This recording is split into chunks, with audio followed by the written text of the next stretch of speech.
Hey everyone, today I will show you how to fix Instagram 60-second story update not working. First of all, make sure your Instagram app is up to date. Head to your app store, search for Instagram and see if there's an update available.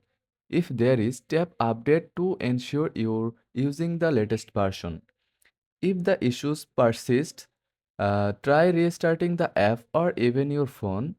Close Instagram completely and reopen it to refresh its functionality.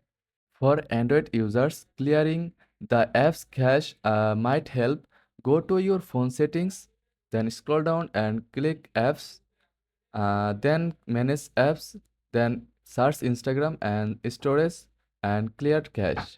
Also check your story settings. Go to settings and privacy story and make sure everything is set up correctly. Ensure you have granted Instagram access to your photos and videos.